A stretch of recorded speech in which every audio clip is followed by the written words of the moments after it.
IFC or something. No, not IFC. The World Bank, IMF rather, come to our rescue with some loans earlier in the year. But a lot of these things have been spent already, and the government is broke. But how do we continue this way? Because what you need to ask yourself as well is what exactly are these states doing to also generate revenue internally without stifling businesses? Because when you say states to go and generate revenue internally, the only way they know how to do it is to go and stifle private businesses or people who are basically hustling to survive. They go there and shake them up and stifle them. Now, what kind of needs to happen, Judith, is we got to look at civil service reforms. It's something that we've been running away from in this country. I think that if you look at the amount of money we're spending maintaining the kind of civil service that we currently have, you ask yourself, are we getting value for money as taxpayers? I don't think so. I don't think that is value for money. And it cuts across not just state governments, but federal government, but probably worse in state governments. Last week or so, we were here discussing what happened in Kaduna State and, the governor, firing some of the local government staff. There's just so many like that across the country. Some of them are there for political reasons. Some of them are there for security reasons, but all sorts of things. But this country can't sustain. And I think throughout the course of today's, analysis, you're going to see this thing all through. Yeah, and you see what's really going on. The point is that the government just doesn't have enough revenues. And so, I don't think it's something that's sustainable. And then lastly, Judith, the claim by the state governor, I think that it's important for governors to substantiate some of these things with some facts. He didn't mention that they were printing money. I don't know where he got that from, but it'd be nice to substantiate it with a fact. Now, what I do know, like I mentioned, is that the CBN extends money to this government on a regular basis through ways and means. Now, whether they actually print that money is a different thing. The CBN as well has been a little coy in terms of releasing enough data for some of us to actually know where they're sourcing this money from. We haven't seen the CBN's balance sheet in years. Huge departure from what we used to have before. So, it's very not too clear. But what I also know is that, there's something called CRR. So the CBN typically debits banks for money that they don't use, that they don't lend to the private sector, right? If you don't hit a loan to deposit ratio, the CBN takes some of that money. And the suspicion is that some of that money typically finds its way back, to the government. So that's probably how. So not necessarily printing money, but basically just moving money from one point the economy to another. Yes, and that's why the CBN has also said they're going to issue new special bills and blah blah blah. So but bottom line here is, Judith, this country don't get money. So I think and that's the bottom line. Let's move on to a strike continues at the Judiciary Union with the Judiciary Union of a quarter of Nigeria. I beg your pardon. The House of Representatives has now declared its support for the Judiciary Union of Nigeria as its agitation for financial autonomy for the judiciary. Now, the union had on Tuesday, April 6th, embarked on a nationwide strike to protest the non-implementation of the financial autonomy of the nation's judiciary. The chairman of the House Committee on Judiciary stated this on Wednesday that the committee engaged with the union leaders and pleaded with them to call off the strike. But there's been no move. They still are on 1 week after, still going strong. Ugo. Strike. That's what I mean. That is. I mean, that's really way that you get the attention of the people who matter and people who make decisions. Sadly, so. I mean, I don't know any other country where every single government agency, even some like you've never heard of, like this is not a name I'm very familiar with, Jusun, and they always have these very catchy names. It's as if when they are forming these names, they have acronyms in mind, so that name doesn't end up in an acronym, then there's just no point. You know what I mean? But something that interests me here that the guy said, I think Shehu Magaji, the secretary of the union, he says that they are fighting for all Nigerians and not fighting for themselves or asking for gratification. That's kind of funny, right? Really? Dude, man, you're not fighting for me. I don't think you're fighting for you. Guys are fighting for yourselves. Please just leave Nigerians out of this. You're fighting for yourselves, right? Nobody's saying that your cause is not, is not justified, but you're fighting for yourself, But again, this is all about sharing money, Judith. It's all about sharing money. Everybody wants a piece of the pie and want to control their destiny. So basically, the judiciary is an arm of government. It's an independent arm of government. It's on its own. They do have financial autonomy as provided for in the Constitution. But I think what's going on here is that it kind of ends on the federal level. On the state level, it's different because once that money gets to the states, they, of course, you read the last news. After they pay salary, whatever is left, they decide what you want to do with it. And most times they don't probably give that money to the judiciary. And once they pay the judges or the judges get all their bonuses and allowances, that's it. They really don't care about the administrative staffs who are also very vital in the judicial process. And this is what all this is it's about. But again, it still speaks to what I said earlier. I think that that civil service reforms that multiple governments have been running from, we just have to do it. We've got to face it in this country. We don't generate enough money. This country, since I have been tracking its economy for almost 2 decades, I don't recall us earning more than 12 trillion naira. And when I say 12, I mean the entire federation, government and states. Wow. Right. And the highest of 12 trillion naira several years ago, if you adjust for exchange rate, you see that it's even smaller. So, but yet, as a people, we continue to grow. Civil service hasn't really reduced since then. Nigerians are still, so you still need a lot of government intervention here. And that's really the problem.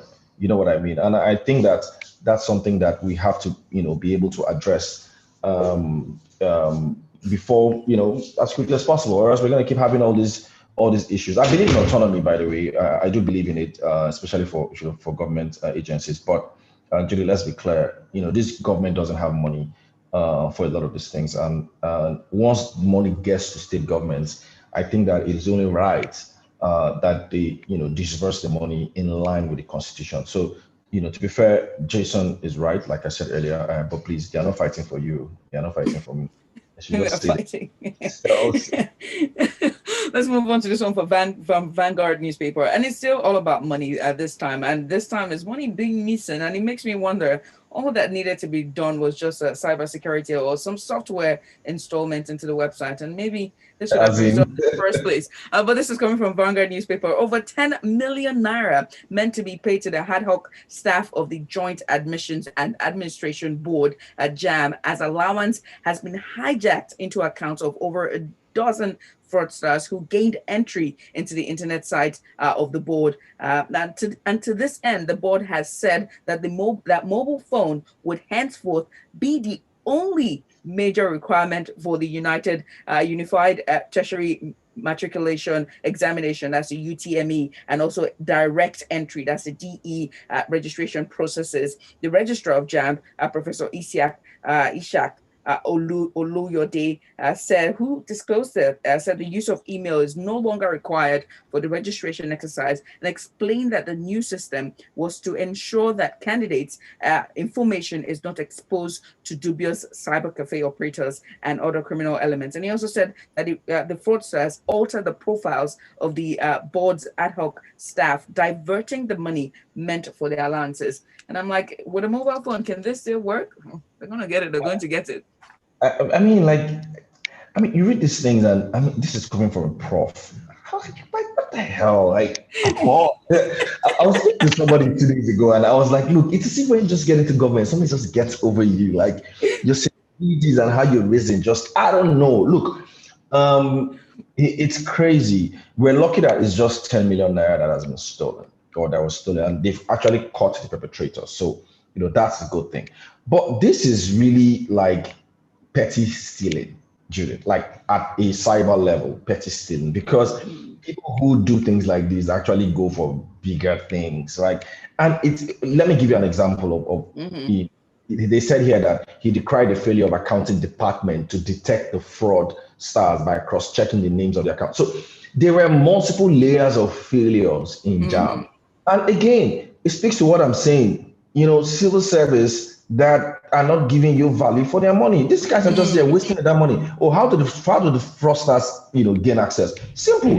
They explain that the fraudsters use the keylogger, a software that allows access to profiles of anyone who has logged into a public cyber crime, like basic cyber crime that people already know how to get around. It's just it's just silly, really. And I mean, you kind of read these things and you're just upset. You're like, Like, come on.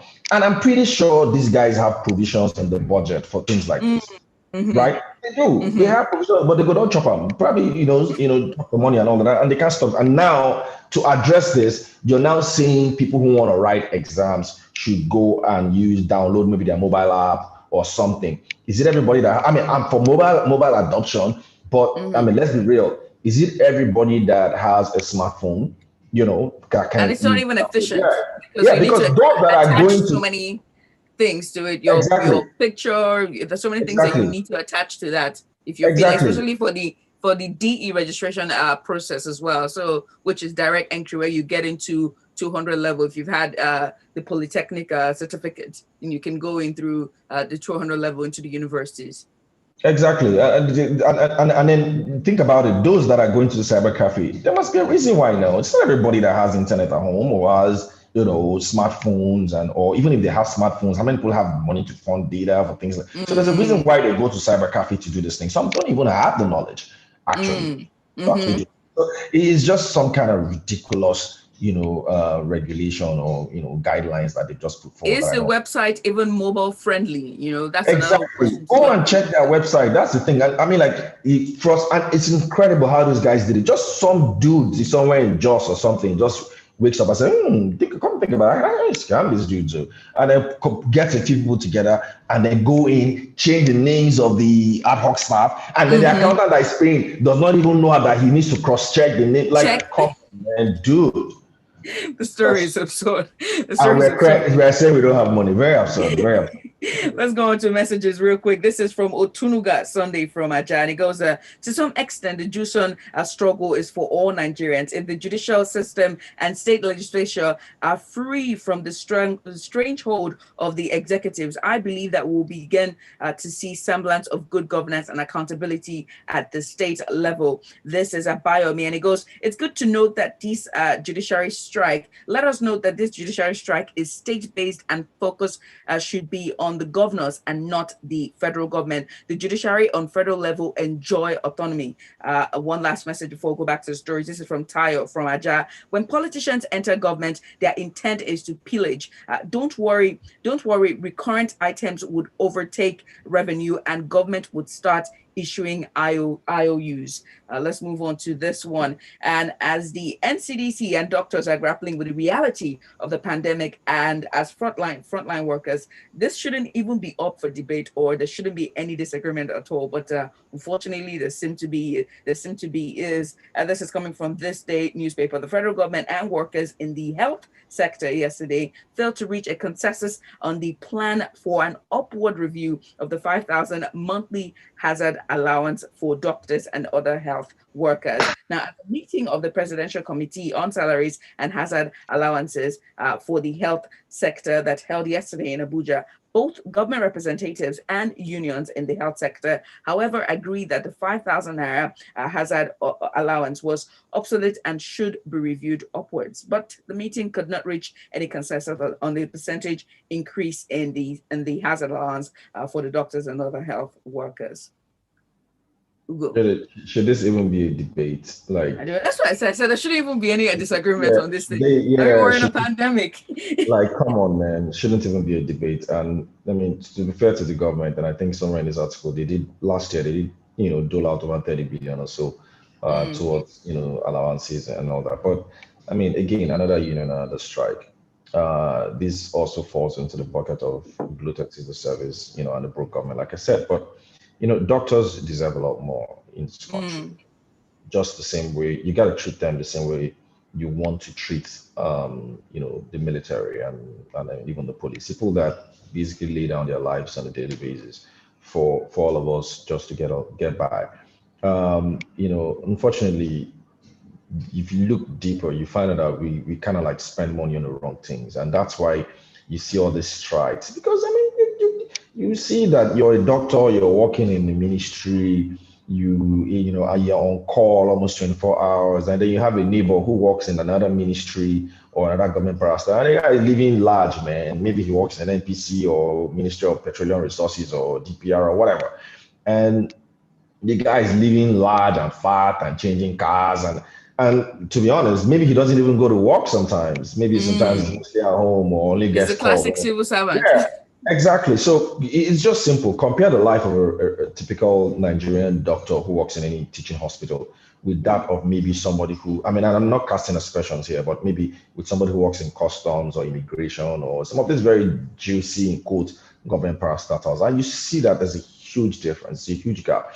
And the difference is just the way some of these parastatals are treated now. While some, because of the virtue of how their positions in position in the economy means that their staff are exposed to different kind of money making schemes. Some of them also get all sorts of bonuses and rewards. Right now, for the medical profession, these guys don't work.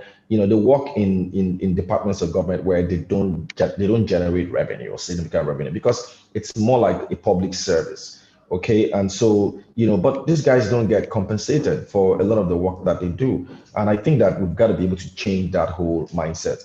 And there's no point having government officials spending money on all sorts of bulletproof cars and all sorts of special advisors and entourages, and then like you're saying, seeing them already, they want to create one department or the other, or so. I mean, and then you now have frontline people, not being paid. At some point, Judith, we're gonna face a country where maybe we'll be importing doctors from Niger Republic, Benin Republic, and Togo very soon at this stage, because a lot of the quality doctors that you have don't want to stay here. Like, why the hell are they staying here? In fact, these days there are a lot of doctors who graduate and never actually practice. Right? They just maybe focus on the more administrative side of medicine because it's more lucrative. So maybe you go work for a health management, an HMO, and help them run it. That's some of them do that because it's probably even a better way, to do your medical profession than to actually practice in this country because you're just not rewarded. In fact, the psychological, stress that you face going to an Mm. office where is a fan that is in your office, the toilet is not good, people there Mm-hmm. are not very well incentivized. It's enough to make you just want to get the hell out of that kind of environment. And that's Mm. like what we face here. So I know this is just about hazard allowance, but it's a lot more than that. Yes. We just got out of a doctor strike a few weeks, a few months ago, and Mm-hmm. again, this would always pop up because we are not, giving enough, to people who matter. We've just got to change this whole. That's why I said civil service reforms is something that we really need to do in this country. Mm. As we go forward. Yeah. As we look forward to it, let's move on. Still on medicine and, of course, the state of our health system, health sector. But this time, in another different look, this comes from This Day newspaper. It's now been 2 weeks since the presidency left for the UK for medical check routine, and the federal government is yet to disclose when the president will return from the UK. Now, the presidency, who left for the routine on March 30th, 2021, with the presidency reassuring that he will be back to Abuja by the middle of April. Now, when asked after the Federal Executive Council meeting yesterday when exactly the president would be expected back in Nigeria, the Minister for Information and Culture, Alhaji Lai Mohammed, refused to be categorically about while speaking with the journalist about when he will be back. And he said, and I quote, "Today is Wednesday. This week finishes on Saturday. So what's the big issue in that one?" He queried. UgoDre. Look, Baba is going to do checkup, so I really don't know why we are, you know, why there's so much furor here. It's not like his presence changes anything anyway. Like whether he's around or not sure what that changes or why that really matters that much. But I mean, taxpayers deserve to know where their president is, and the media will do their job, which is to ask questions. So, but again, the president is out of the country for routine checkups, Judith. Routine checkup, like routine. So if It's you routine. can't do routine checkup in your own country, I mean that just shows you how bad the medical situation is. And in the words of the great rapper Jay-Z, what more can I say? What more can you say? People lie, but numbers do not lie. Let's move on to 7 years on as the still no return of the Chibok girls, and the presidency is still out of the country. But the presidency says they are reassuring parents and concerned citizens that the missing students of the government girls secondary school, Chibok, Borno, remain constantly on the minds of government as they are always on the minds of their parents. Malam Garba Shehu, the president's senior special assistant on media and publicity, gave the reassurance in a statement to mark the 7th anniversary of the adoption of the Chibok girls. Ugo. Yeah, very funny. It's always on your minds, but we still go about celebrating one thing or the other. It's always on your mind, but you go to bed and sleep soundly. It's always on your mind, but you attend parties. It's always on your mind, but you eat 3 square meal, you're fine. You don't have nightmares. Like, how can that always be on your mind? We still recall when this government was in the position and how much they barraged the Jonathan government of not, being able to bring back these girls. And I still remember comments like, we'll move the command center to Borno State and blah, blah, blah, blah, blah. The fact of the matter is, and I think this government, in as much as they don't want to admit it, they know deep down that they failed the Chibok girls. I mean, it's just clear. They failed them 100%. They basically rode on this, kidnapping to get elected. That this was one of the most damaging things that happened to the Jonathan government. And so this government did take advantage of that situation to get into government and not being able to bring back all of them. I mean, they have brought back some, to be honest, but I mean, not being able to bring all of them back, I think it's a huge failure, on the part of government. While you're thinking about them, this must be excruciating for the parents of the girls. I mean, a few years ago, 6 years ago, so BBOG was like a hashtag, and hashtags come and go, they disappear. But the pain, that these people feel or their parents feel don't disappear. It's not a hashtag to them. So when I hear things like still on our mind, it's just kind of irritating, to the just admit that you feel and you're going to do everything, keep doing everything that you can, to correct this failure. I think that sounds better. I mean, but what do I know? Hey, what do we know? Let's move on to Guardian. As senators, the Senate yesterday passed a bill seeking to establish the National Food Reserve Agency for Food Security, despite disagreement over its powers by the senators. Before the bill was passed, senators engaged in a heated debate over the powers of the National Assembly to legislate on the establishment of the agency. However, the bill saw the light of day when the Senate President Ahmed Lawan ruled in favor of the proponents. The bill was passed after the Red Chamber considered the report of its Committee on Agriculture and Rural Development and chaired by Abdullahi Adamu. Ugo. So, I mean, I don't have full details of the bill. So, I mean, my comments is basically based on what I'm reading here in the news. And it's nothing new, really. Even the biblical Egypt had something like this. Remember when, the food reserve, 7 years of drought, and then, yes. It's nothing new. Then they don't come and sound like they're doing something that is a novel. Even as far back as, food reserves were created, and it's something that, that actually even does exist today in this country. So, but creating an agency for it is what I'm not really comfortable with. It kind of appears like we're trying to treat the symptoms and not the real sickness. The real sickness here is insecurity, transportation, the right technology to, ensure that farm yields kind of increase, the right incentives for us to have, a full thriving value chain in the agriculture sector. That's what's lacking here, and and government's ability to ensure that this happens. Because if you have solid value chains across the agri sector, then private sector guys will do this. I mean, you see people that are ready to build, the way you have tank farms, they will build silos, warehouses, and all that, and they store food because they know that come the planting season, right, scarcity and prices will go up, and then on the reserve. Exactly. And then you now see financial market coming as well. You start to see futures market and things. That's how these things function all over the world, right? You just create incentives for the private sector to hijack these things and make markets work. So when they come and say they want to set up agency and they're debating it, these guys are it's just upsetting to hear these things sometimes. Like, I mean, on paper, yes, it does look good, but there are agencies already to address these things. We've said earlier that we don't need a bloated workforce. We have too many of that already today. So, I mean, I think my opinion is clear here. Just like, can these guys just focus on something else, please? And let's go on and focus on the messages here as a round things up here on the show. This is at Tunde Busari, and it goes, "Good morning. When you become part of the government, you don't necessarily become dollar. You just get exposed to more of the problems that we're not privy to. We're not smarter than the people in government. There are many clogs in the system that what I'm going can make the smartest person ineffective." I think that's what you're trying to say. And it was referring to the jam story.